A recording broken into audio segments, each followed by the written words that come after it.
Aja. Bismillahirrahmanirrahim. Assalamualaikum warahmatullahi wabarakatuh. Tentang cara hidup manusia itu memiliki alur yang berbeda-beda ya, tergantung bagaimana manusia itu memiliki bakat, minat dan juga strategi dalam menjalani kehidupannya.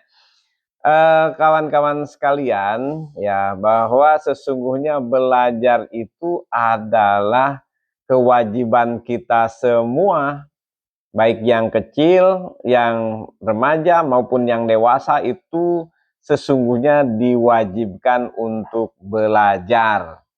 Nah, sejak kita dari buayan sampai liang lahat itu adalah sebuah kewajiban untuk terus belajar, belajar, dan belajar.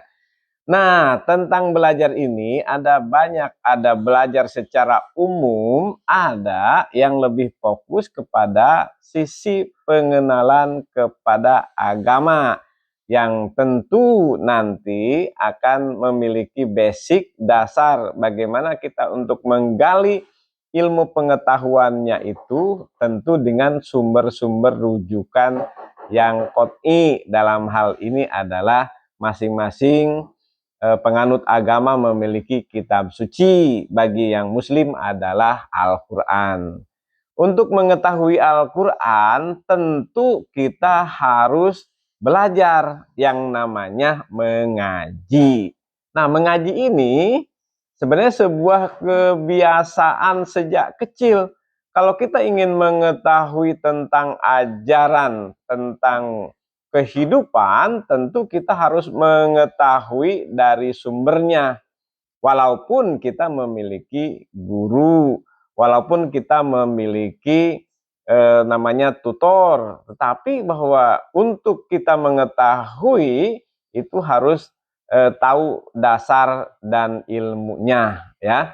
Sehingga ketika kita diarahkan kemanapun itu ada dasarnya. Nah, pengertiannya sebenarnya saya tidak akan berbicara ke arah yang jauh, tetapi mengaji itu adalah kebiasaan manusia ataupun kita sejak kecil. Karena dengan mengaji kita bisa mengetahui ya bagaimana cara mempelajari pedoman-pedoman hidup yang harus kita jalani ya. Ada sebuah pesan dari sang tauladan bahwa mempelajari ayat Al-Quran dan mengajarkanlah adalah sesuatu yang terbaik ya, bahwa kalian adalah manusia terbaik ketika kalian melakukan hal begitu seperti itu ya. Nah, dengan demikian setiap manusia yang remaja maupun yang dewasa ketika memahami konsep itu, dia akan mengajarkan tanpa pamrih, karena itu adalah bagian daripada jalan kebaikan. Dan setiap kita dituntut untuk menjalankan kebaikan, baik kebaikan untuk diri kita sendiri maupun kebaikan untuk orang lain. Ya. Nah, itu berproses ya, satu dengan yang lainnya, satu komunitas dengan komunitas yang lainnya, satu kampung dengan kampung yang lainnya, itu terjadi adanya transformasi nilai ya, dari yang tidak bisa membaca menjadi bisa membaca, yang tadinya tidak memahami menjadi memahami, yang tadinya tidak bisa mengamalkan sekarang sudah bisa mengamalkan, dan bahkan bagi yang sudah bisa mengamalkan, dia juga mengajarkan kepada yang lain ya. Itu adalah kehidupan yang terus berkelanjutan di lingkungan kita ya. Nah, permasalahannya seperti apa? Nah, sekarang karena bahwa negara itu hadir sebagai kumpulan dari masyarakat, dan masyarakat itu hadir dari orang per orang, individu per individu, maka seperti itulah regulasi dalam pemberian kesejahteraan ya, dan juga dalam pemberian tentang spiritual. Ya, maksudnya kalau dulu itu ada semacam partisipasi dari yang diajar ya, walaupun itu sukarela, dan juga ada yang mungkin diseragamkan. Nah, kini pemerintah pun ikut hadir ya, berupaya untuk memberikan support, untuk membangun konsep spiritual ini dengan baik, sehingga ada partisipasi atau yang dinamakan dengan insentif ya.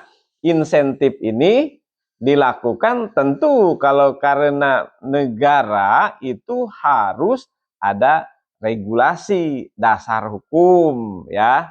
Nah, di tempat kami ya itu ada yang namanya regulasi insentif untuk mereka-mereka yang mengajarkan ilmu pengetahuan agama atau kita kenalnya dengan guru ngaji ya. Itu insentif ini sudah berjalan sejak tahun 2020 ya.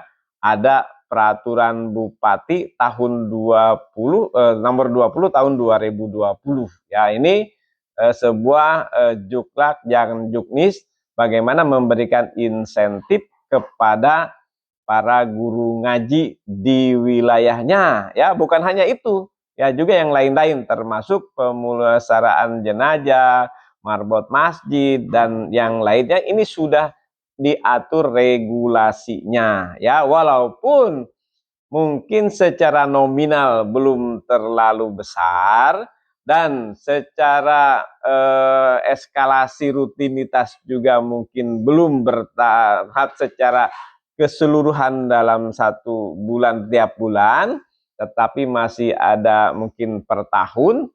Tapi ini sebuah perhatian yang harus tetap diapresiasi. Pertanyaannya, apakah di tempat kawan-kawan untuk guru ngaji ini sudah dapat perhatian dari para pemimpin, dalam hal ini adalah pemerintahan terdekat, baik pemerintahan tingkat desanya, kecamatannya, maupun tingkat kabupaten dengan regulasi yang jelas. Nah, ini perlu diapresiasi ya. Bagi yang sudah, mungkin bisa kita menginformasikan hal-hal yang positifnya sehingga bisa menjadi sebuah contoh untuk lingkungan yang lain ya. Dan bagi yang belum, mungkin bisa mempelajari bahwa di suatu tempat ada semacam perhatian dari pemerintah daerah untuk mereka-mereka yang mengajarkan di tingkat bawah, di tingkat dasar, yang sebenarnya para guru ngaji ini melakukan kegiatan-kegiatan kajian adalah bagian daripada proses kebaikan dalam rangka ibadah kepada Sang Maha Pencipta ya. Namun ini perlu menjadi sebuah wacana agar menjadi sebuah kebijakan nasional, bahwa tidak hanya DPR yang mendapatkan insentif ataupun gaji, tidak hanya ASN yang mendapatkan insentif atau gaji, tetapi masyarakat umum yang sebenarnya itu lebih signifikan dalam pembentukan karakter dan moralitas bangsa di Indonesia ini harus diapresiasi lebih dalam dan lebih serius ya, karena ini adalah bagian daripada pembentukan nilai-nilai yang baik di lingkungan masyarakat ya. Kira-kira seperti itu. Ada yang berbeda pemahaman ataupun mungkin ada yang memiliki pengalaman yang lebih tentang ini ya, silahkan kita berdiskusi di kolom komentar ya. Assalamualaikum.